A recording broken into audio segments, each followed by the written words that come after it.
maybe not. Myself and Kim from Down South Adventures decided about a year ago to venture into backpacking. In the decision to go ahead and plan our first trip, one of the first things we did was quickly jump into gear and options and things that we could have to make this easier, and almost as quickly jumped right back out because there was no way we were dumping that kind of money into a hobby that we weren't even sure that we were going to want to repeat or engage in regularly. But turns out we do very much love it. We've done multiple trips now.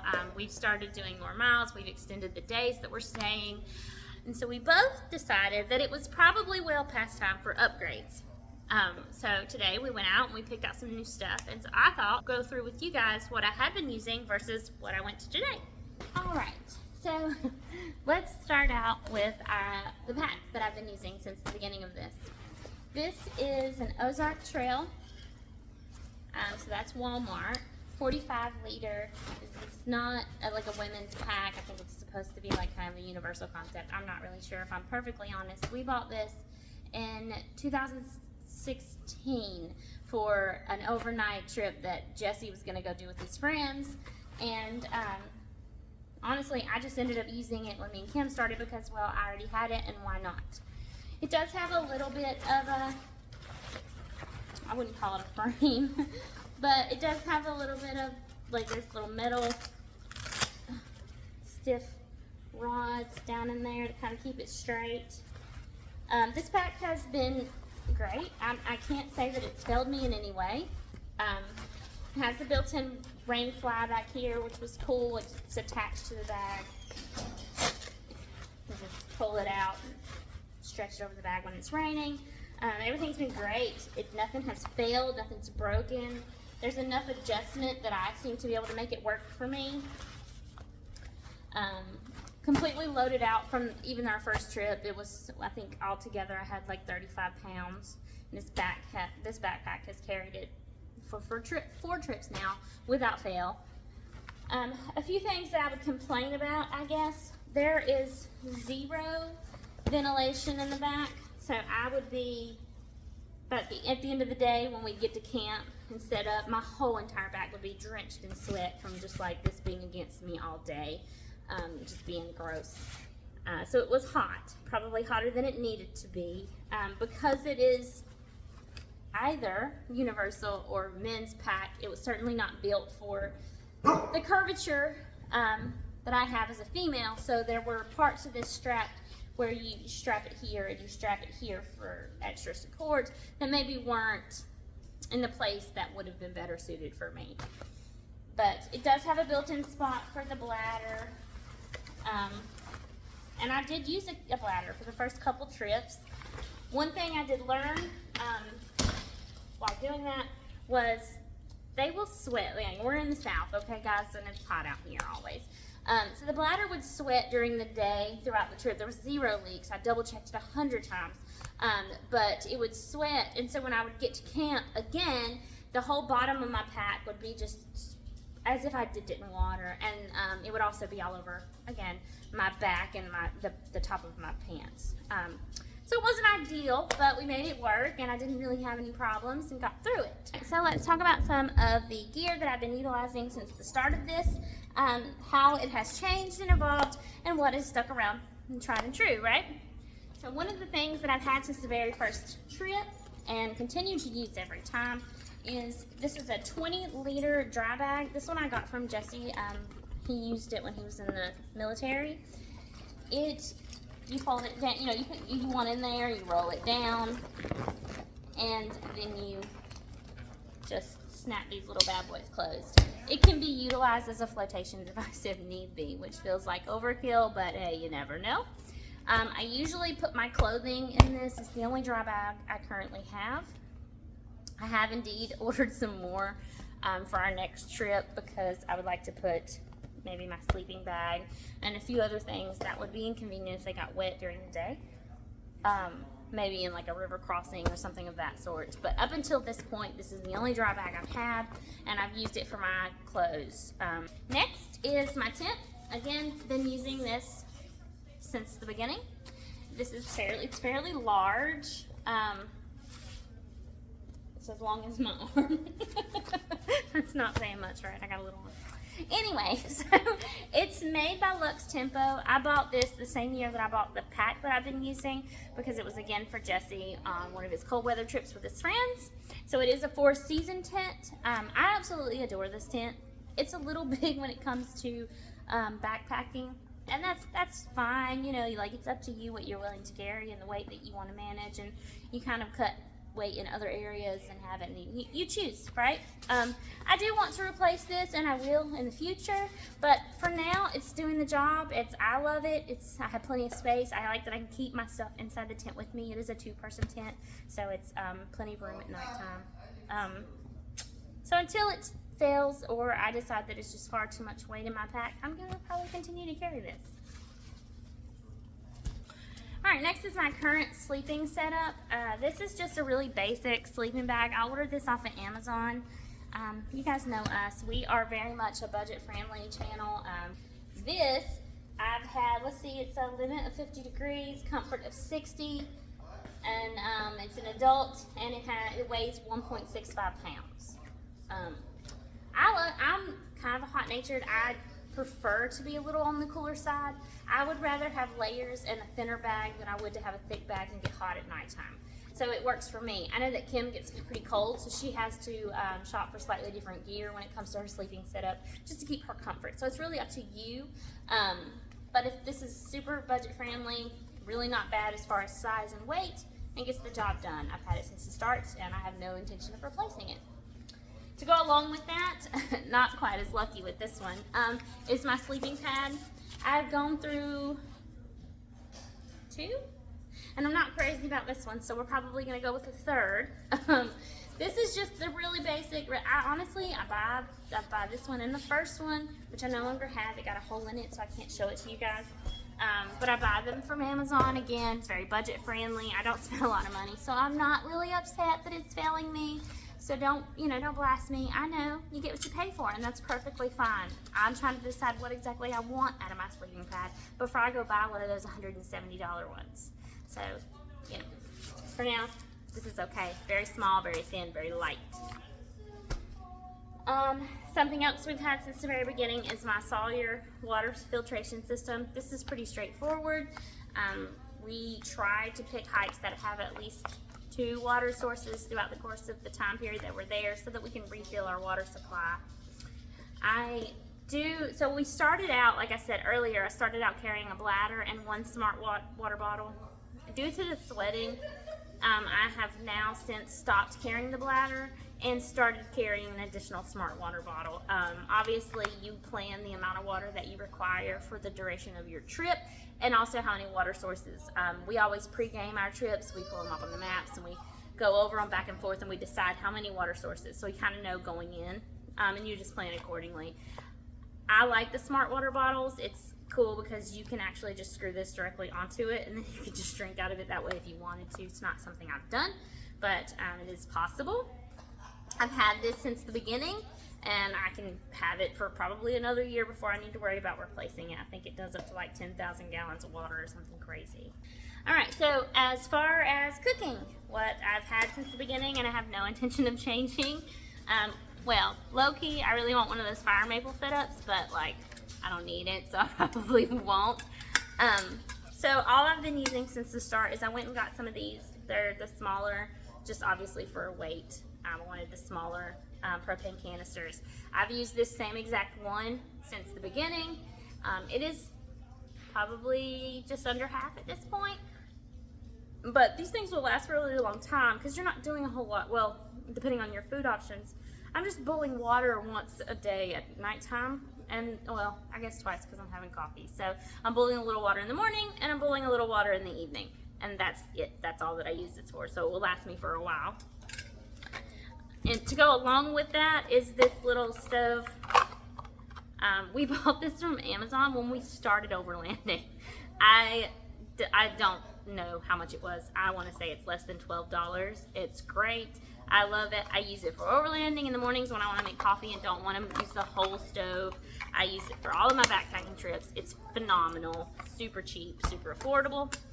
And then I have just this little lid and metal pot. It's great. I love the handle. It gets the job done. I don't know where we got this from. I think maybe when Jesse had a Battle Box subscription. Maybe? I'm not really sure. We've had this forever. You can obviously get this in the camping section or something similar to it in the camping section, Walmart or any sporting goods store. I believe Stanley has something that matches up to the same concept, you know, whatever. These are really easy to find, and they are phenomenal. First, we needed to plan for first aid and accidents and risk. We didn't do anything real crazy. Don't come at me. Do what makes you comfortable, okay? I went out and bought a bite and sting kit just in case we encountered snakes. Some of you know Kim and I have had a history with bees and things of that sort, so we went and got this before we started backpacking, and also got some little afterbite care to go along with it. We have like a little emergency blanket just in case, and then I have a very minimal first aid kit. I check this every time I go out, make sure it's got fresh bandages and, you know, antibacterial stuff. You know, just the real basic stuff. I'm not gonna like sew your leg back together, but we're gonna do what we can, okay? And then I've had this American Legacy paracord bundle that I take every single time I go. I don't know what I might need this for, but I know that when it happens, I'll be upset if I don't have it. All right, a few more survival type things. I've been packing since the very beginning, and I will continue to pack. I have a flashlight, any light of your choice. I try to pick something small. This can hang on the outside of my bag, easily accessible. It's just a little O light, but you can use whatever. You know, this is a rechargeable one. That's kind of why I like it so much. And then I have just a little adventure knife. I don't know. It's probably not what it's called. Tactical knife, I guess is the word.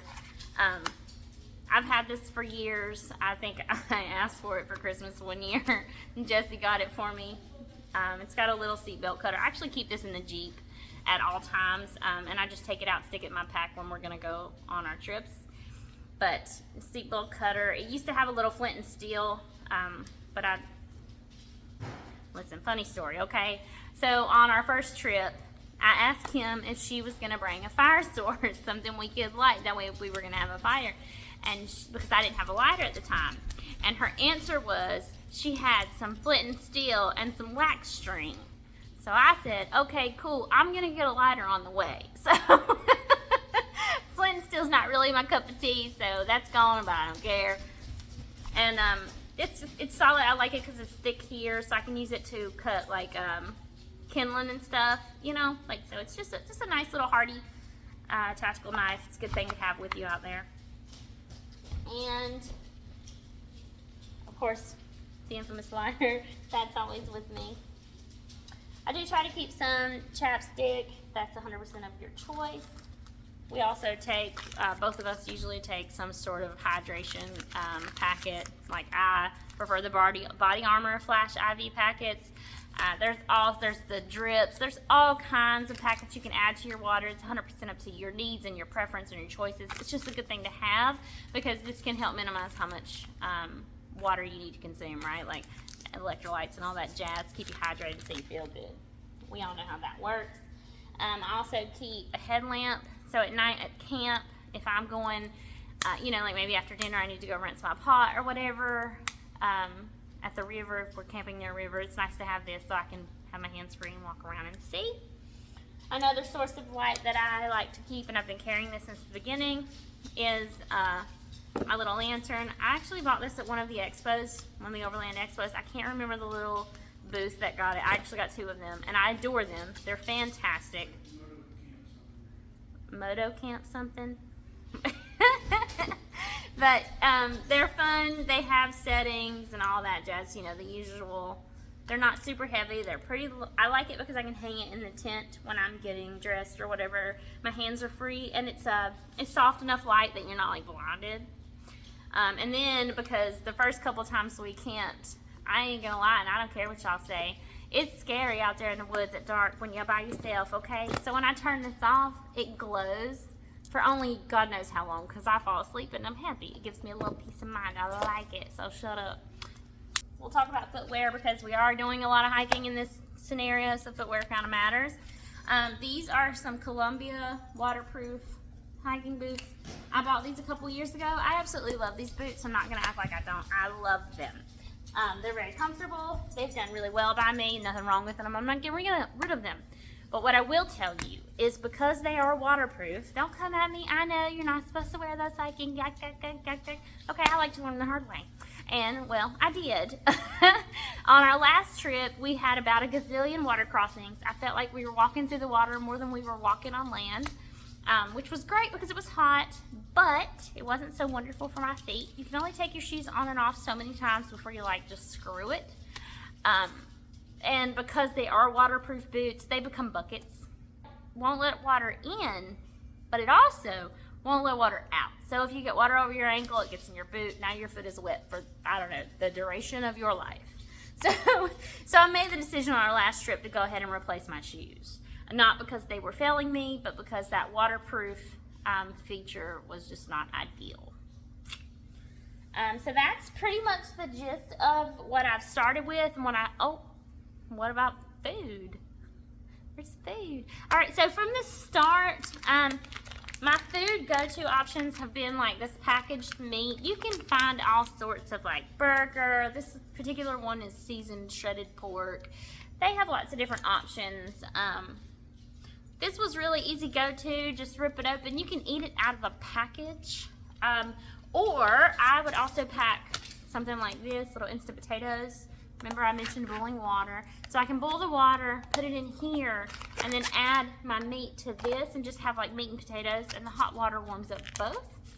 So that's something I've been doing since the start. What I will say, how that has adjusted a little bit, is now, because I was packing it like this, and as you might imagine, this is, I mean, it's not heavy, but it's taking up a lot of space, a lot more space than it needs to. So now what I've grown to do is, before a trip, I will get instant potatoes, maybe not these little individual cups, but I'll get like a bag of them and portion it out into Ziploc baggies, like a serving each night. Well, I usually do 2 servings worth because you've got to get enough calories in you. You're not eating as much as you maybe would on a normal day when you're out there, and you're obviously burning a lot more, so you got to regulate that. So I do about 2 servings in a Ziploc bag. Then I don't have this big container. And at nighttime, I can just use, my apologies. So at nighttime, I can just boil my water and dump my baggie of potatoes in this little collapsible, it's just a little collapsible cup. It's nothing fancy, nothing fantastic. Probably got it at Walmart. Super cheap, super simple. And mix them in there, eat it out of there, and then just rinse my little cup. And I have a lot less trash to deal with, as well as a lot less space in my backpack being utilized. I've gotten to where I do the exact same thing with this. I just separate it into the 2 servings in the little baggies. That way I don't have this big package of meat that I have to worry about keeping up with and throwing away and all of that. So that's kind of the food options. I don't have examples of the rest of the food that I eat throughout the day, but it's usually, I'll take a lot of granola bars. I really like those junkless, chewy granola bars. And I'll take squeezable peanut butter as a staple for myself as well as Kim. It's fantastic because you can snack on it throughout the trail, throughout the day. And obviously everybody knows protein and calorie content for peanut butter is pretty solid, so it's a good source of food there.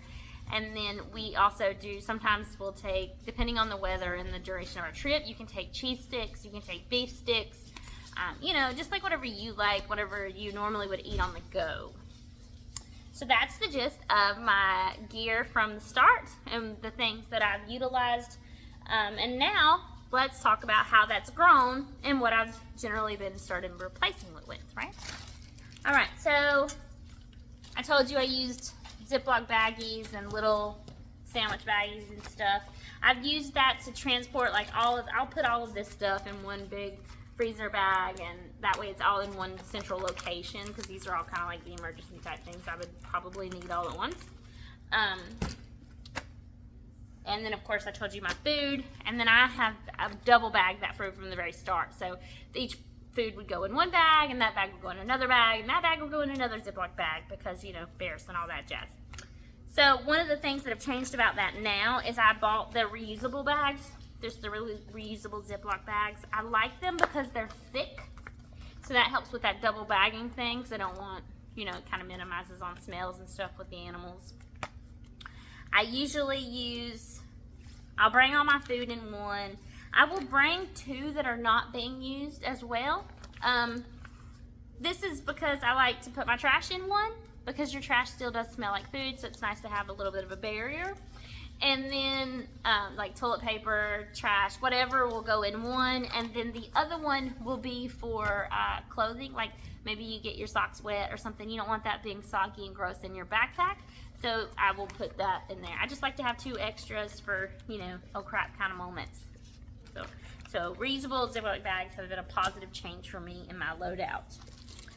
I did buy, which this probably feels like a no-brainer, but I did not have eating utensils the first couple trips because I forgot. Well, first of all, I didn't have them, and second of all, I forgot them. You know, whatever.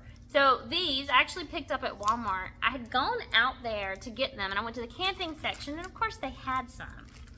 But I then went to the home, you know, the kitchen supplies section. They had the exact same thing, arguably felt better made, and they were a portion, like a quarter of the price from the ones from the camping supplies. So just because you're utilizing them for camping and adventure does not mean they have to have that in the title. These are exactly the same thing. They're just cheaper because they didn't say camping utensils. Free tip. All right. So things that I have added. I have carabiners I keep in the Jeep.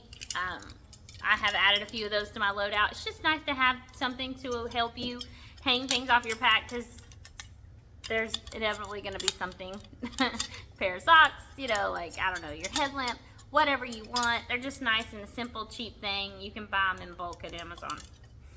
Something else that I've added is a poop scoop, because you never know when that's going to happen, and you need to do it the right way. You can order these from probably anywhere online, honestly, and any outdoor store, probably even Walmart, honestly. I couldn't tell you, I didn't look, but I would assume maybe. This one is from the Tent Lab specifically, and it's actually called the Deuce, which is kind of why I bought it, because I thought that was funny. So, so that one's, I've added that. I've also added, this is just a foam carrier. I got this on Amazon. I think it was, I don't know, it was less than 20 bucks.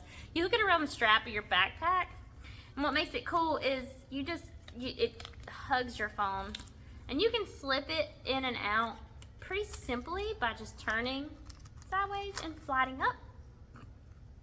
So if you want to take a photo, or if you want to do, or something, you need to check the map, if your map is on your phone, it's easy to get it in and out. It's not in your hands constantly, because if you're like me, I often look like a toddler climbing around out there, and I need my hands. But it was just something really simple that I've added that I've genuinely loved the addition. So, and one of my most recent additions is this chair. So on our last trip, I went with Kim, and she had Kilo Skier, has a footstool on one of their chairs that doubles as a backpacking chair, and it was fantastic. I absolutely loved it. I was like, gosh, you know, because normally we get to camp and we're sitting on rocks, and it's just like, it's not very comfortable. So I went and picked this one up from Amazon. I paid $15. It is very, very similar to her Kilo Skier. As a matter of fact, the base operates exactly the same way. Just real simple. Pop those little bad boys in there. Right? And then the seat portion just snaps right. Well, it doesn't snap, it slides right on. There we go.